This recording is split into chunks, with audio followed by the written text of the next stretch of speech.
Guys, let's talk about how you can actually see things and how a camera sees things. So first we got to talk about a little bit of science about how your eye even sees things. So when we see objects, let's say we have a flower on grass on a blue background. When we're seeing those objects, these objects themselves are not giving out their color and their light. They're not producing anything like that. Instead, what we're seeing is the light from the sun coming down and reflecting off of things, and it bounces off and it hits our eyes. Now, when the light reflects off of something, the object themselves will absorb colors and they will reflect colors. That is how color is actually determined. So if something is red, the object itself is absorbing every color except for red in the light spectrum and only bouncing off the red light. And so that's why we see things as red. So when we see the objects, we're seeing the light bouncing off of them. That's going to be a key thing to remember when it comes to photography. So let's just bring this back a second.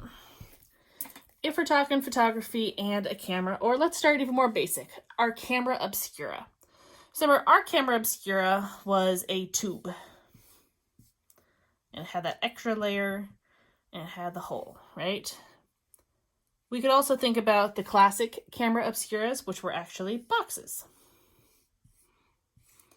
Box tends to make us think more like photography in a camera anyway, so I'll kind of use that example too. So, the Camera Obscura has the tiny hole. What's happening is the light from the sun is bouncing off our objects again and coming into our camera via the tiny hole. Now, the light is bouncing off all different ways. The light bounces each direction, so we see light going everywhere, and it's just those few rays that happen to go the correct direction are the ones that we see. We also have light from all the other objects, from the grass that's bouncing and going off. Everything is reflecting that light all around us. Let's bring it back again.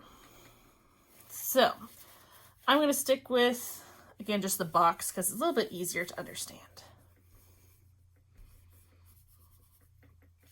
So, light hits the object, it bounces, it goes towards the box through the hole. Now, light can only move in straight lines. It cannot turn. So it bounces off straight, it continues straight. As it goes through the hole, it continues straight. So that means this flower would be all the way down here. Whereas the ground, light is going to bounce off of it. It's coming through the hole. It's continuing straight. The ground is going to be up here. So when we see images in our cameras, whether it be the Camera Obscura or a real camera or even our eyes themselves, they're seeing everything as opposites because things flip because light can only go in a straight line. So that is why when you look through your Camera Obscura, everything was upside down. So this action happens in a real camera as well.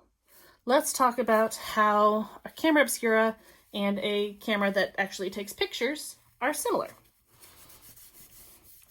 Knowing that the light's coming through and flipping is going to be key. All right, so if I think about a regular camera we see today, we have the lens, and then we have the camera body, right? So, it comes through the tiny holes, right? It's a funny looking camera. It's still the same sort of process. The light is coming in through the lens. That's our tiny hole, just like our pinhole in our Camera Obscura. The light comes in, and things are coming from all different angles, right? As it goes through, things are flipping and they get shown upside down on a sensor, or back in the day, a piece of film, inside the camera itself. And that's where our pictures are happening. So originally, we would have film inside the camera.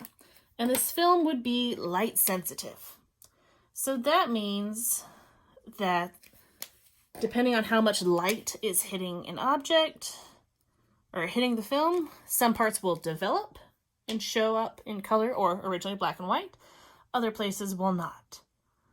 So the film will be developed because the light's coming through and hitting that surface that has that special product on it. If we think about digital cameras, instead of hitting film that is light sensitive, instead it's a bunch of tiny sensors. And so these sensors would kind of look like this, and it would be a tiny, tiny, tiny, tiny, tiny, tiny grid. And so the light is coming and it's hitting the different parts of the grid. And so the dots in the grid end up usually 3 base colors: green, blue, or red. And we see objects because of the sensors saying, hey, I detected that color. And so a scene with a flower might detect the boxes filled like this, give or take. And so the sensors are saying, hey, that is these colors in these spots, and it'll automatically flip it for us, and it'll make the picture for us. Now, I know this is a lot to try to understand and get through. The main things I'm trying to get you to understand right now is how a camera will flip an image upside down because of how the light is hitting it. So in real life, if we have grass and a flower, when that light bounces off of it, it comes off straight. And so since it's coming straight and it goes through that lens, it goes to the bottom or it goes up to the top. Everything gets reversed.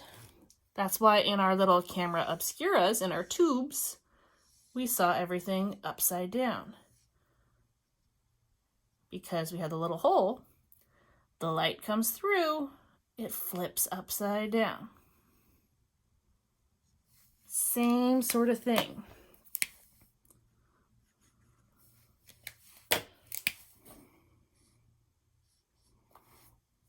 And when we look at it through this end, we only see that image upside down. Isn't it so cool how that works? Now remember, your mind and your eyes are doing that exact same thing. Your eye is seeing light come through of different objects, and then it goes back into your mind, and it's upside down at first. And your mind automatically knows to flip it the right side up for us. How crazy is that? So that is the basics of how a camera or camera obscura works. I hope you learned something.